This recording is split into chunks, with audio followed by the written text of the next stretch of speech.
Bienvenue dans cette capsule qui concerne la liste des contacts.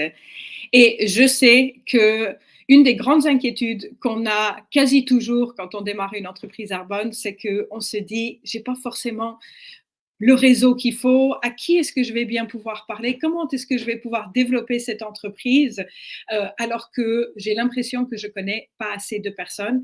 Et je peux vous dire que moi, je suis hyper bien placée pour vous parler de ça parce que j'ai démarré mon entreprise alors que je venais de m'installer à Montréal. Et quand je me suis installée à Montréal, je connaissais pas une seule personne. Par contre, moi aussi, j'ai écouté ce qu'on m'a dit de faire et j'ai décidé de prendre cette liste de contacts très au sérieux. Et ce que j'ai appris, c'est que ceux qui la liste de contacts finalement, c'est vraiment la différence entre les gens qui vont faire ça comme un hobby, des amateurs, et ceux qui vont décider de faire ça professionnellement. Mais je peux vous dire que peu importe où vous vous situez par rapport à vos objectifs, je vous encourage vraiment à faire cet exercice et à développer cette liste à partir de maintenant et tout au long de votre parcours. Euh, Vous allez l'utiliser dans plein de contextes différents, mais premièrement, le fait de mettre sur papier, de faire l'exercice de noter toutes les personnes que vous connaissez depuis toujours, qu'ils aient 18 ans et tant qu'ils sont encore vivants, prenez le temps de les écrire sur une liste. Ça va vous aider à vous vider la tête, premièrement, parce que vous savez quoi? Notre inconscient, on va dire, va tout le temps nous mettre en avant une vingtaine de noms de personnes. Si on ne prend pas la peine de les écrire sur un papier, on va tout le temps revenir aux mêmes personnes. Et c'est comme ça, justement, que parfois, certaines personnes ne donnent pas forcément une bonne réputation parce qu'ils sont tout le temps en train de solliciter les mêmes personnes et c'est pas ça qu'on veut. On veut pouvoir parler à un maximum de gens pour pouvoir trouver ceux qui sont intéressés par ce que nous, on a à offrir. Donc, le fait de les écrire sur papier nous permet de créer de la place dans notre tête pour justement avoir d'autres personnes. Ça nous permet évidemment aussi de penser à des gens auxquels on ne pense pas forcément et ça nous permet de pouvoir les trier. Par exemple, par pays, par ville, vous allez voir justement qu'on a créé une fiche pour vous aider à pouvoir mettre un petit peu d'ordre dans vos idées et dans les personnes. Là, vous l'avez sur papier. Personnellement, si vous décidez de faire ça professionnellement, je vous encourage à faire ça peut-être via une application, dans les notes de votre téléphone, peut-être sur un fichier Excel. Trouvez quelque chose qui a du sens pour vous, mais un outil que vous allez pouvoir continuer à utiliser tout le temps et toujours à ajouter des noms à la même liste. Cette liste-là, on va dire, c'est votre matrice.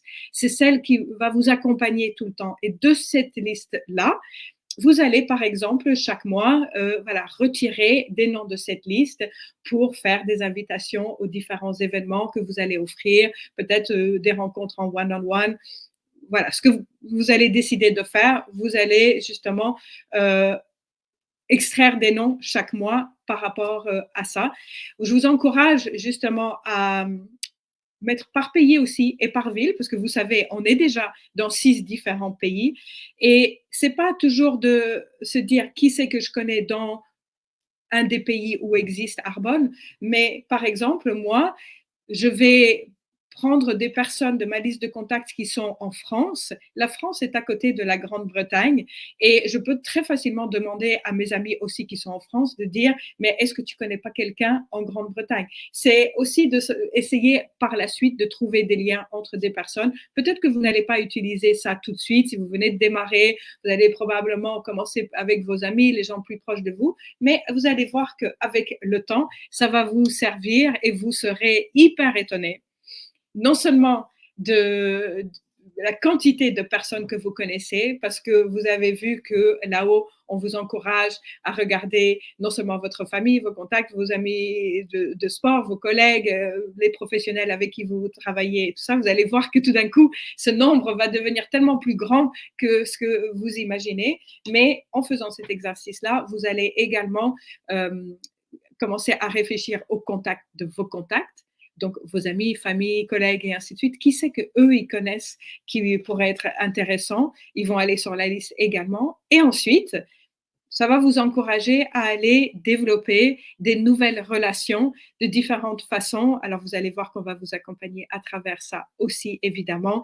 C'est quelque chose, c'est une compétence que vous allez développer à travers le temps, mais commencez par le début. Notez déjà les personnes que vous connaissez et ensuite vous allez voir qu'avec votre parrain ou marraine, ils vont vous guider pour vous dire comment utiliser ces contacts-là, comment faire des invitations cohérentes, comment pouvoir justement organiser des rencontres avec ces personnes-là.